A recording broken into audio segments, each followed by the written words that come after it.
Assalamualaikum warahmatullahi wabarakatuh. Perkenalkan, nama saya M. Rasif Andi, berasal dari Prodi Hukum Keluarga. Pada kesempatan kali ini, saya akan menjelaskan materi dari MK Hukum Pidana mengenai keberlakuan asas ketika perbuatan dilakukan di luar wilayah. Hukum pidana pada dasarnya berlaku berdasarkan asas teritorial, yaitu prinsip bahwa hukum suatu negara hanya menjangkau tindakan pidana yang terjadi di wilayah kedaulatannya. Namun, di era globalisasi dan digitalisasi seperti sekarang, batas-batas wilayah semakin kabur. Kejahatan cyber, misalnya, bisa melibatkan pelaku suatu negara server di negara lain dan korban di negara ketiga. Sebelum lagi tindakan pidana yang dilakukan oleh warga Indonesia di luar negeri. Fenomena ini menimbulkan pertanyaan penting. Cukupkah asas teritorial semata untuk menjangkau seluruh bentuk kejahatan lintas negara tersebut?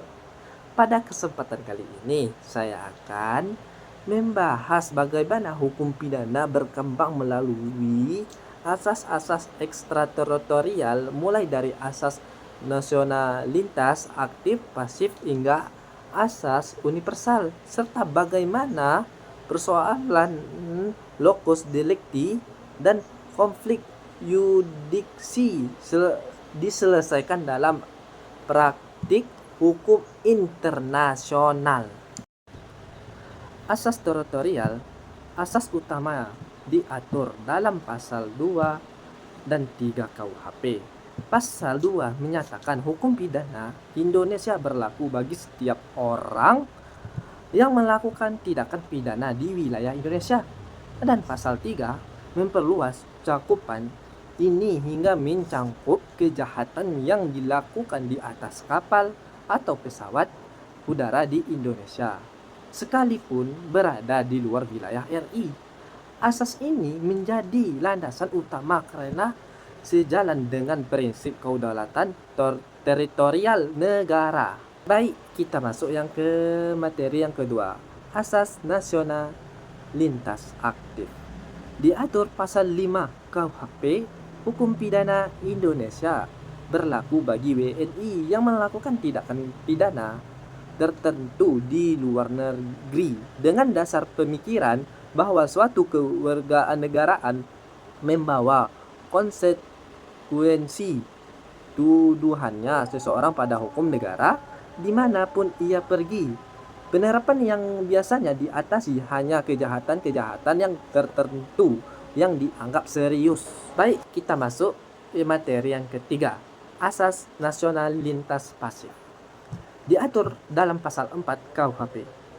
Asas ini memberi dasar bagaimana negara untuk melakukan hukuman pidananya terhadap siapapun, termasuk warga negara asing yang melakukan kejahatan tertentu di luar wilayah Indonesia, sepanjang kejahatan tersebut mengancam kepentingan hukum negara. Contohnya, kejahatan terhadap keamanan negara, pemalsuan mata uang rupiah, atau kejahatan terhadap presiden, wakil presiden di luar negeri. Orientasinya adalah pelindungan kepentingan negara, bukan kewarganegaraan pelaku.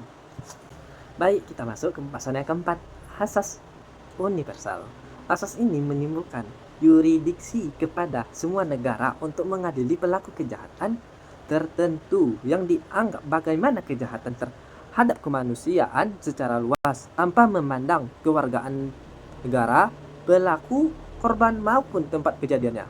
Contoh bajak laut, terorisme, dan kejahatan HAM berat karena kejahatan tersebut dianggap ancaman bagi manusia secara umum sehingga setiap negara berkepentingan menindakinya.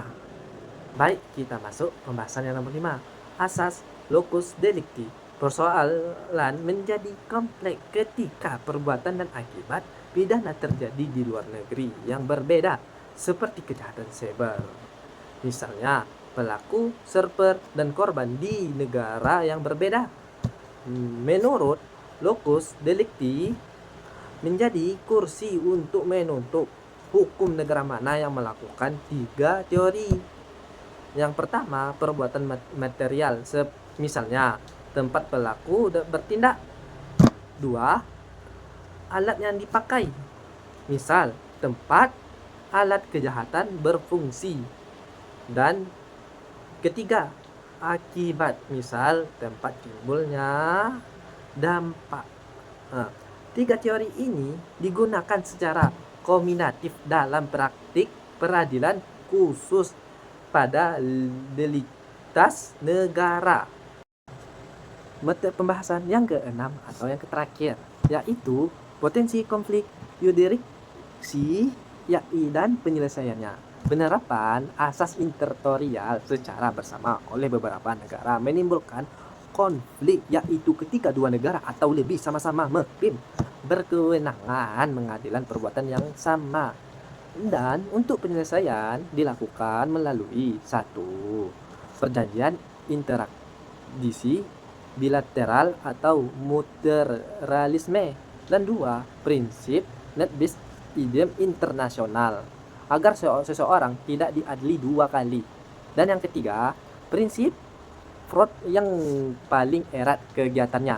Dan yang keempat, kerjasama hukum internasional atau multilegal jurisdiction, terutama dalam perkumpulan alat bukti lintas negara.